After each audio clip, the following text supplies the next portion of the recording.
Finally this week, the one and only time we can legitimately talk about boxing, business and grilled foods in the one story.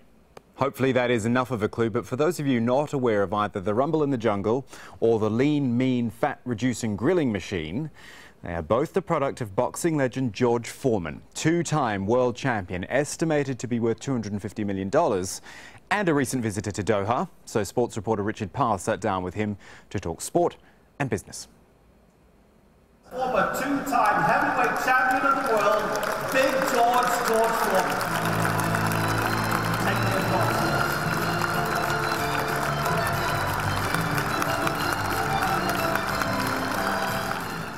Hi George, welcome to Doha. I want to start at the beginning. You joined the Jobs Corporation, which helped you find boxing. What did that teach you about work ethic? What I learned leaving home at about 16 and joining the Job Corps, it didn't take me long to learn that if you're going to get something, you have to work for it. And I found that to be a fact, even in sports. The bell ring, but nothing's going to come to you. You got to work for it. When you began boxing, you had an incredible record. I think it was 40 wins without loss, 37 knockouts. What stops you from being complacent? And the one thing important about boxing, you must stay motivated. You got to look at yourself as just starting off. This is actually the first time I've gotten into the ring, and you think like that every time, you nothing but win. Although, when I fought Muhammad Ali, I kind of put that on ice. I figured I'd already made it. So I lacked a little motivation properly anyway, that fight, and I lost. It was 40 years ago last week since the Rumble in the Jungle against Muhammad Ali. What do you remember about the fight, in Kinshasa in particular? Can you believe in the day, it was called Jazeera 40 years ago. I'm in the ring with Muhammad Ali. I thought it would be the most easy fight I'd had. But as the rounds 4, 5, 6 started coming on, I knew something different was going to happen. And I'll never forget that about the 6th round, 7th round. I realized I'm in for the fight of my life. You don't forget moments like that. You obviously faced Muhammad Ali and worked with promoters such as Don King. What did you learn from them about selling and promotion and marketing that you would later use as a businessman? I'd gone through boxing. All I cared about was the payday and the knockout. I did.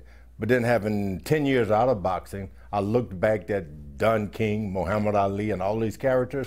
I realized that if I was going to be successful further in life, I was going to have to learn to sell. And that's something I pride myself on right now, not being an ex-boxer, not being anything other than a salesperson. That's what I am. During that 10-year gap between the first retirement and your second run in boxing, what did you learn about yourself and what you'd later use as a businessman? I had to get a chance to meet George Foreman. I remember I was preaching on the street corner. I'd shaved my beloved mustache. I'd cut all the hair off my head, and I was about 300 pounds. No one knew me. I had to get out there and sell. Hey, I'm George Foreman. Yes, I fought Muhammad Ali, Joe Frazier, and I made them stop. And I learned that if you can make people stop and look for a second, you may be able to get them to buy. And that was what I consider the recreation of George Foreman, learning to stop them and sell. After your second run in boxing, you became the face of grills, George Foreman Grill. Why did you choose grills?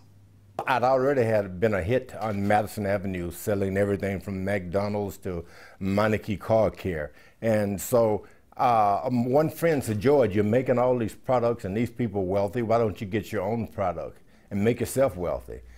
And then we pursued this grill. It was not the beautiful piece of furniture that it is now. I put my name on it, started to go foot, pacing all over the country, selling the grill. And it just went right along because I told everybody that I was training with hamburgers anyway. So the grill would slope the grease away from your food and make it moist, and at the same time take the fat out. I sold that idea. I'm still happy about that. The grill, a perfect match for George Foreman. And after the success of the grill, how would that help you decide your future business ventures you'd go into? Number one, they must be good. And two, I gotta believe in it. And I've been doing that since. The grill just motivated me to look for more products. Do you have any favorites? Well, I have a cleaning product. It's really, it's hard to get people to think about doing something environmentally friendly. And that's what I got, a cleaning product. It may be the best thing that I've ever done. It's not as hot as the grill, but you go to bed at night thinking, I'm doing something for the planet. And what's next for George Foreman? I like the idea of thinking, what's next? I wake up every morning thinking, what's next? And I'm looking for things to motivate me, but I know there is a next. That's the most important thing. Forget about the past. What am I going to do in the future? I'm jumping out of the bed every morning thinking of what's next.